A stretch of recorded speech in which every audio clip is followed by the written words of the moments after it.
Last night, I woke up at 3 a.m. in a cold sweat.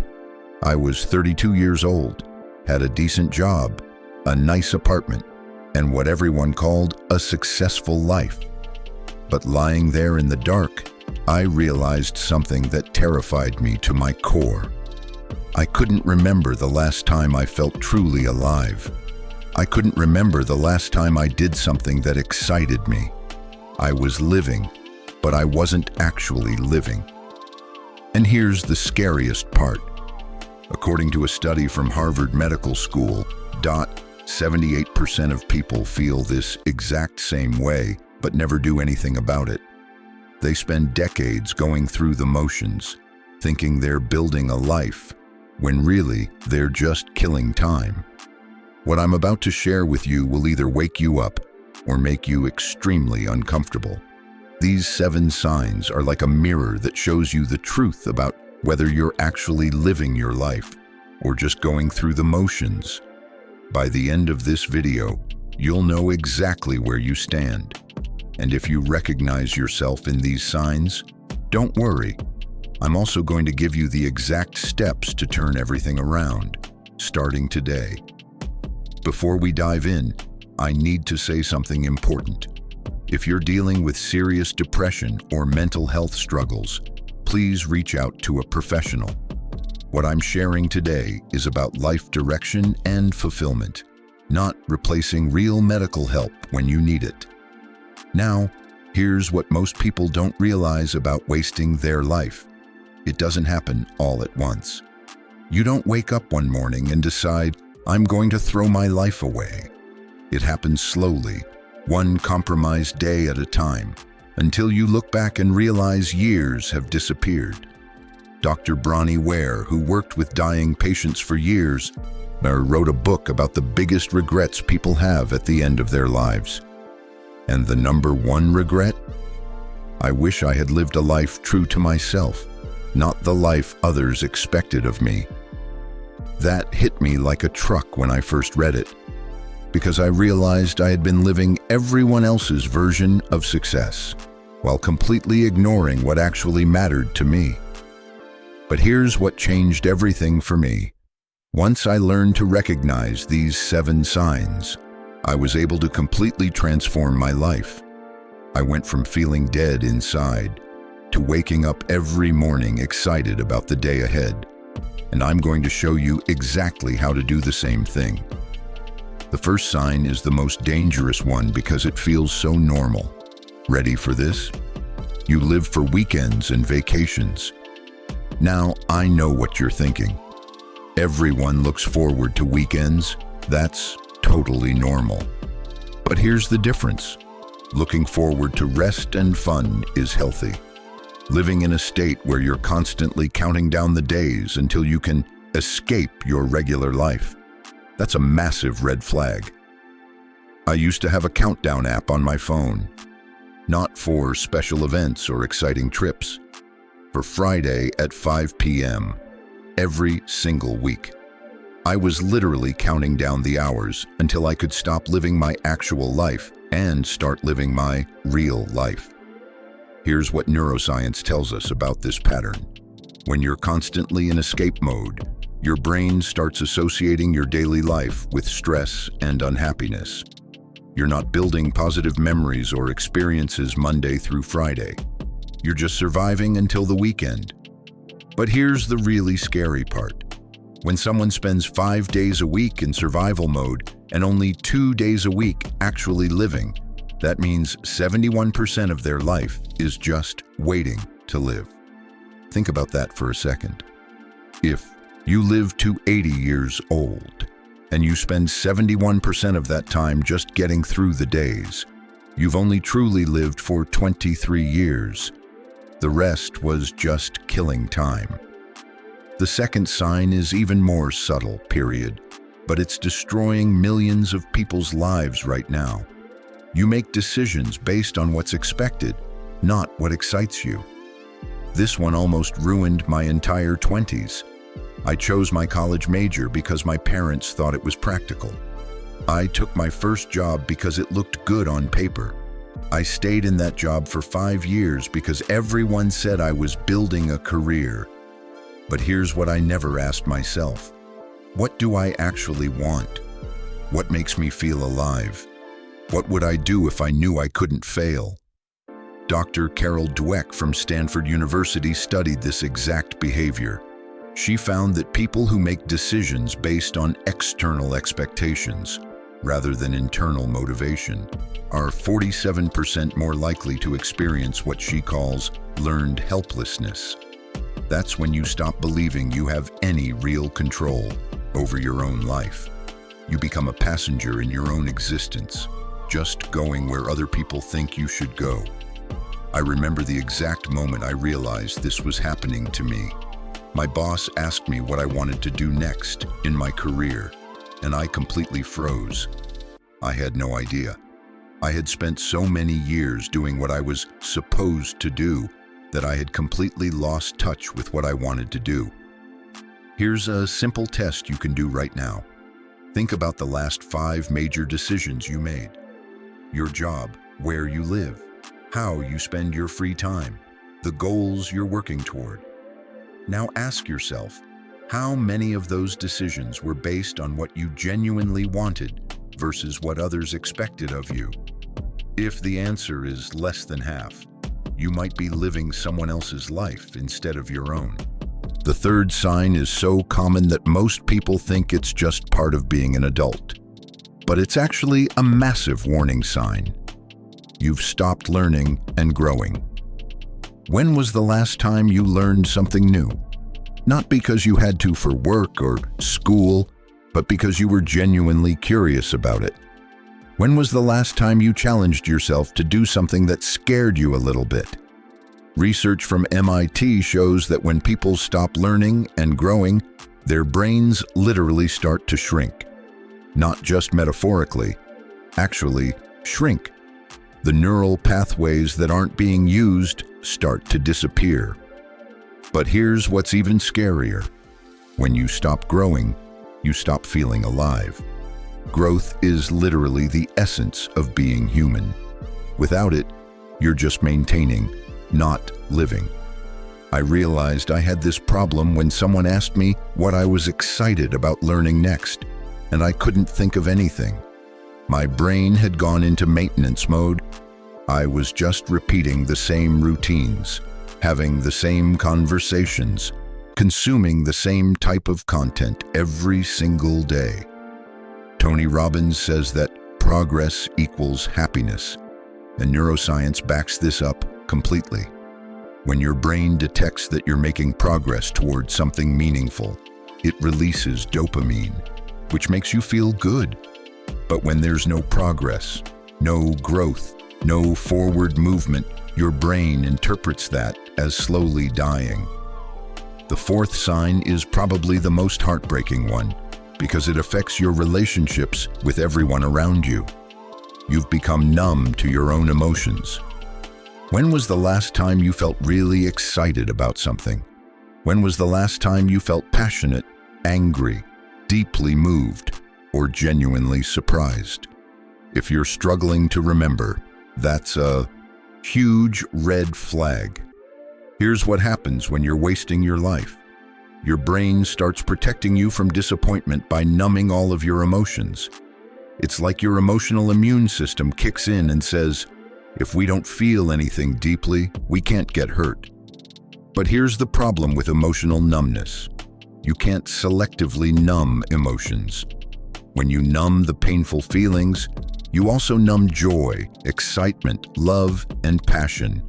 You become a zombie version of yourself, going through the motions but not actually feeling your life. I noticed this happening to me when my best friend got engaged. She was showing me her ring, telling me about the proposal, and I realized I felt absolutely nothing. Not happy for her, not jealous, not excited, just empty. That's when I knew something was seriously wrong. I had become so disconnected from my own life that I couldn't even access basic human emotions anymore. Dr. Brené Brown, who studied emotions and vulnerability for decades, explains that emotional numbness is actually a form of spiritual death. You're alive physically, but you're dead emotionally and spiritually. And without emotions, life has no color, no meaning, no purpose. The fifth sign is something that most people experience but never recognize as a warning signal. You constantly compare your life to others and always come up short. Social media has made this problem 10 times worse than it was even 10 years ago. You scroll through Instagram and see people traveling to amazing places, getting promotions, buying beautiful homes, getting married, having kids. And instead of feeling inspired or happy for them, you feel inadequate, like your life is boring, small, or meaningless in comparison. But here's what research from the University of Pennsylvania reveals. People who are living fulfilling lives don't constantly compare themselves to others. Why? Because they're too busy being engaged with their own journey. Comparison is a symptom of emptiness. When your own life feels meaningful and exciting, you're naturally focused on your own path. But when you're just going through the motions, other people's lives look more interesting than yours, because anything looks more interesting than what you're doing. I spent years feeling like everyone else had figured out some secret to life that I was missing. My college friends seemed to have better jobs, better relationships, better everything. But what I didn't realize was that I was comparing their highlight reels to my behind-the-scenes footage. More importantly, I was focusing so much on what everyone else was doing that I never asked myself what I actually wanted to be doing. The sixth sign is probably the one that causes the most long-term damage to your happiness and success. You make excuses instead of making changes. This is huge. When people are wasting their lives, they become experts at explaining why they can't do the things they actually want to do. I don't have time. I don't have money. I'm too old. I'm not qualified. It's not realistic. Maybe someday. But here's what successful, fulfilled people understand. Excuses are just fear wearing a disguise. Every excuse is really saying, I'm scared to try because I might fail, get rejected, or look stupid. Dr. Martin Seligman, the father of positive psychology, studied this behavior for decades. He found that people who consistently make excuses develop what he calls learned helplessness. They start believing that they have no control over their circumstances, so they stop trying to change anything. I was the king of excuses for years.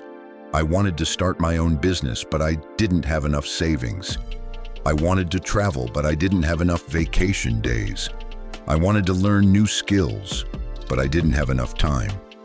But then I met this guy named Robert who completely changed my perspective. Robert worked 2 jobs, had 3 kids, and was going to school at night to get his degree.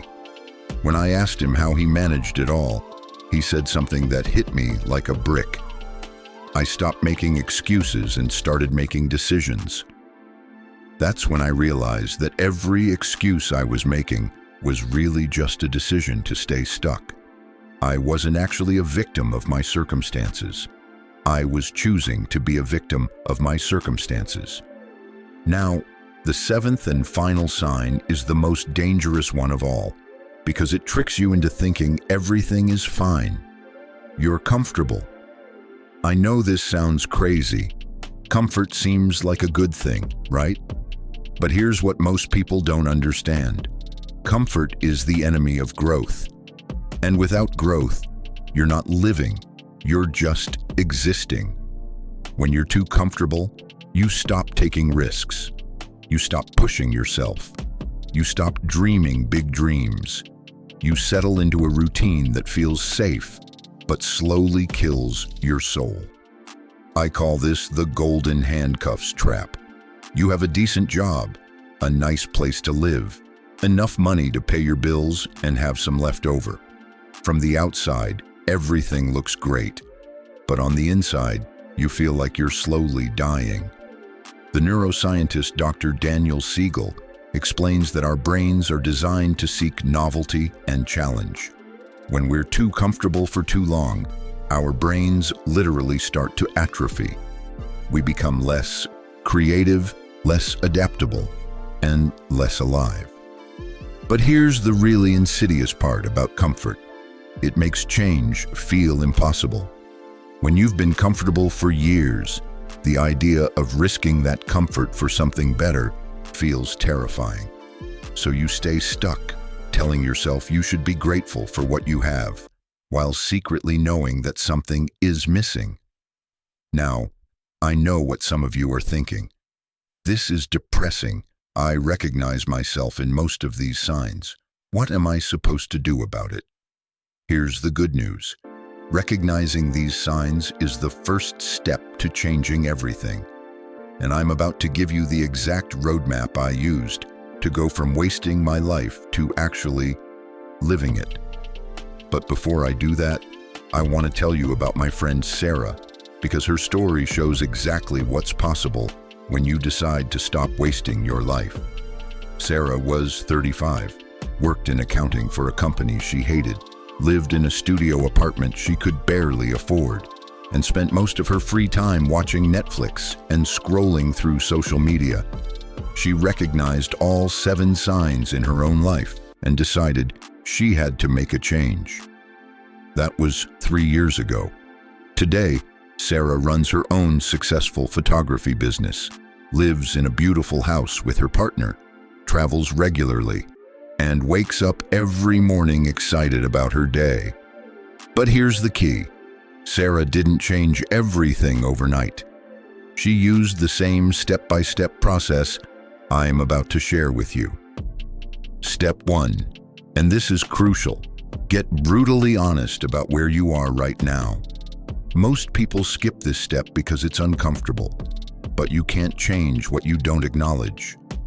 Take out a piece of paper right now and write down which of these 7 signs you recognize in your own life. Be honest. Don't sugarcoat it. Then ask yourself these questions. If nothing changes, where will you be in 5 years? In 10 years? Is that a future you're excited about? If the answer is no, then you know something has to change. Step 2, reconnect with what actually matters to you. This is where most people get stuck because they've been living other people's expectations for so long that they don't know what they actually want anymore. Here's a simple exercise that works. Imagine you have unlimited money, unlimited time, and unlimited support. What would you do with your life? Don't think about whether it's realistic or practical. Just dream. What activities would make you lose track of time? What problems would you want to solve? What kind of person would you want to become? Write down everything that comes to mind, no matter how crazy it seems. This is your roadmap to what actually matters to you. Step 3, start making small changes immediately. Here's where most people mess up. They try to change everything at once and get overwhelmed. Instead, pick one small thing you can do this week that moves you toward the life you actually want. If you want to be more creative, sign up for an art class. If you want to travel more, book a weekend trip somewhere new. If you want to start a business, spend 1 hour this week researching your idea. The key is momentum. Small actions create energy, and energy creates bigger actions. You don't need to figure out the whole plan right now. You just need to take the next small step. Step 4, embrace discomfort as a sign that you're growing. This is huge. When you start making changes, it's going to feel uncomfortable. Your brain is going to try to talk you out of it. You're going to feel scared, uncertain, and tempted to go back to your old, comfortable routine. But here's what you need to understand. Discomfort is not a sign that something's wrong. Discomfort is a sign that something's changing. And change is exactly what you need right now. Every time you feel uncomfortable, remind yourself, this is what growth feels like. The people who transform their lives are not the ones who never feel scared. They're the ones who feel scared and do it anyway. Step 5. Surround yourself with people who support your growth. This is critical. The people you spend time with will either lift you up or drag you down. If your current friend group is comfortable with mediocrity, they're going to try to talk you out of making changes. Not because they're bad people, but because your growth makes them uncomfortable about their own lack of growth. You need to find people who are also committed to becoming the best version of themselves. Join groups, take classes, find online communities, or work with a coach or mentor. Surround yourself with people who see potential in you that you might not even see in yourself yet. Step 6. Track your progress and celebrate small wins. This is where most people give up. They make changes for a few weeks, don't see dramatic results immediately, and assume it's not working. But transformation doesn't happen overnight. It happens through small, consistent actions over time. That's why you need to track your progress and celebrate every step forward, no matter how small it seems. Keep a journal where you write down one thing you did each day to move toward your goals.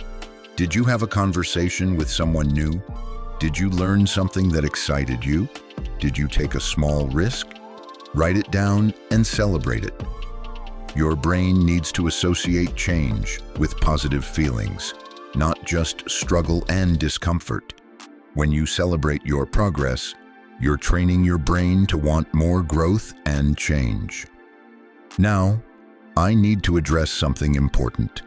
Some of you might be thinking, let me tell you about Laura Ingalls Wilder. She didn't publish her first Little House book until she was 64 years old. Colonel Sanders was 65 when he started Kentucky Fried Chicken. Vera Wang was 40 when she entered the fashion industry. Age is not a barrier to living an authentic life. The only barrier is the belief that it's too late.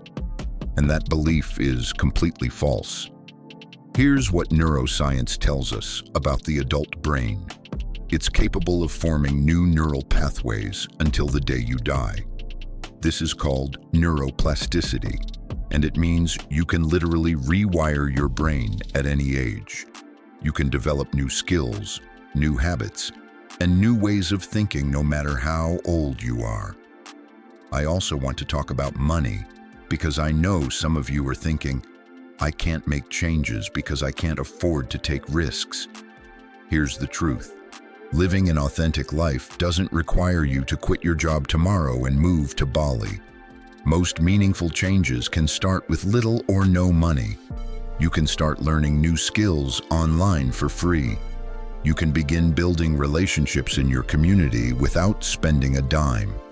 You can start exercising, reading, writing, or creating art with resources you already have. The expensive changes come later, after you've built momentum and clarity about what you actually want.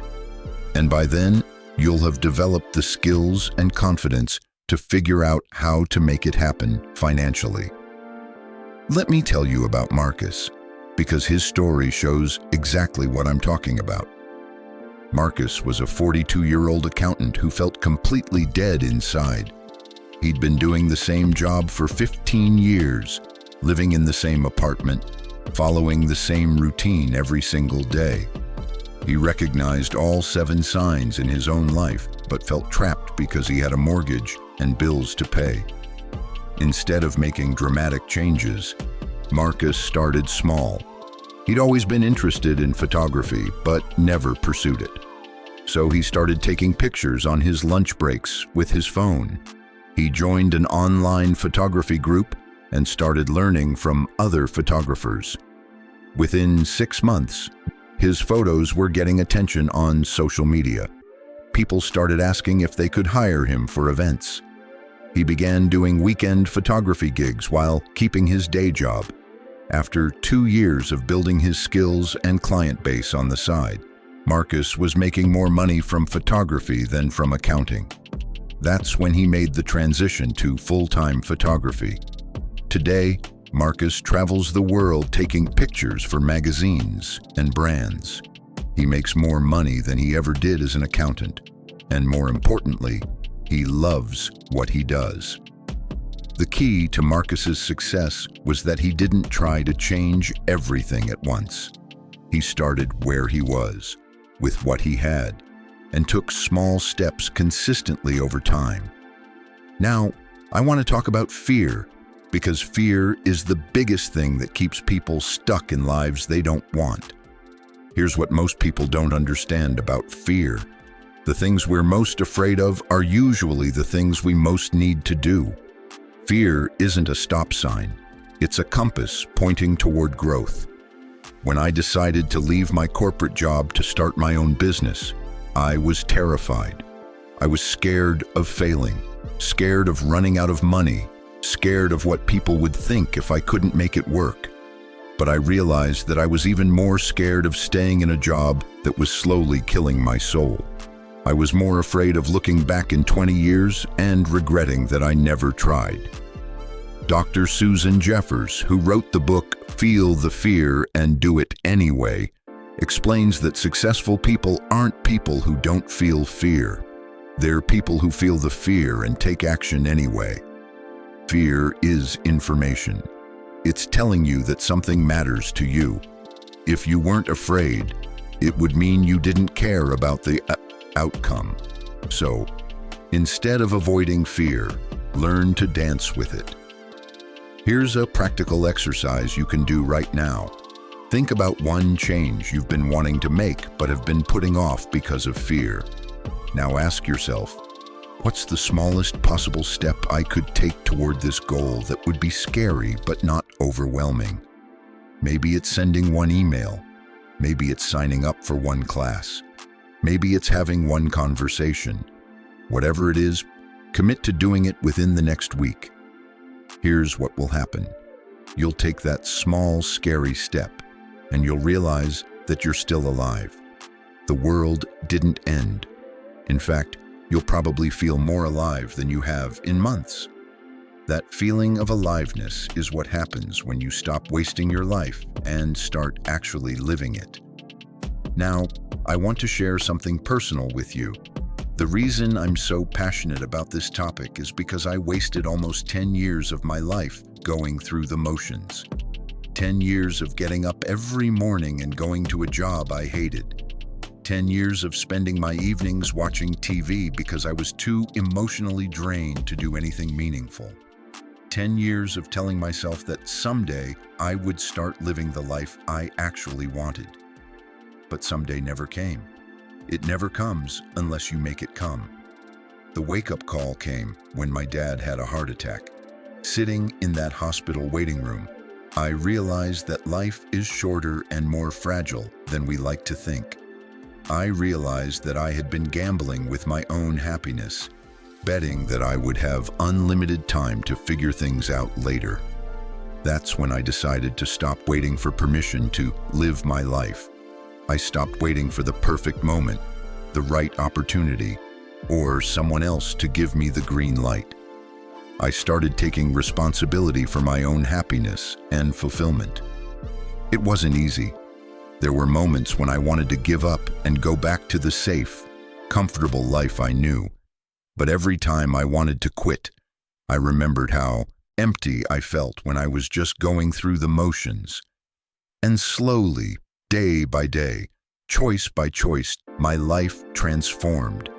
I went from feeling like a zombie to feeling fully alive.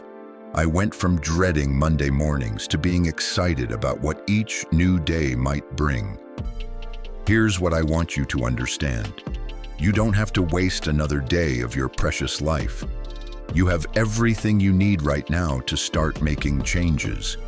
You don't need more time, more money, more qualifications, or more confidence. You just need to start. Before I wrap up, I want to leave you with 3 questions that will change your life if you answer them honestly. Question number 1. If you knew you could not fail, what would you do with your life? Question number 2. What would you regret not trying if you knew you only had 5 years left to live? Question number 3. What's one small step you can take this week to move toward the life you actually want? Write down your answers to these questions. Put them somewhere you'll see them every day. And then start taking action, one small step at a time. Remember, you only get one life, one chance to see what you're capable of, one opportunity to make a difference, to love deeply, to create something meaningful, to become the person you were meant to be. Don't waste it living someone else's version of success. Don't waste it being comfortable when you could be growing. Don't waste it playing small when you could be playing big. The world needs what you have to offer. But more than that, you need to offer what you have. Because living authentically isn't just about being happy. It's about being alive. If this video opened your eyes to areas where you might be wasting your life, I want you to do something for me. Take a screenshot of the one sign that hit you the hardest and share it on social media. Tag me so I can see how these insights are impacting your life. And if you're ready to stop wasting your precious time and start building a life that actually excites you, hit that subscribe button. Because we're just getting started on this journey of transformation together. Your authentic life is waiting for you, but it's not going to come find you. You have to be brave enough to go find it. You have to be willing to step outside your comfort zone, face your fears, and make the changes that your soul is calling for. The time for someday is over. Today is the day you stop wasting your life and start living it. The choice is yours. Choose wisely. Choose bravely. Choose now.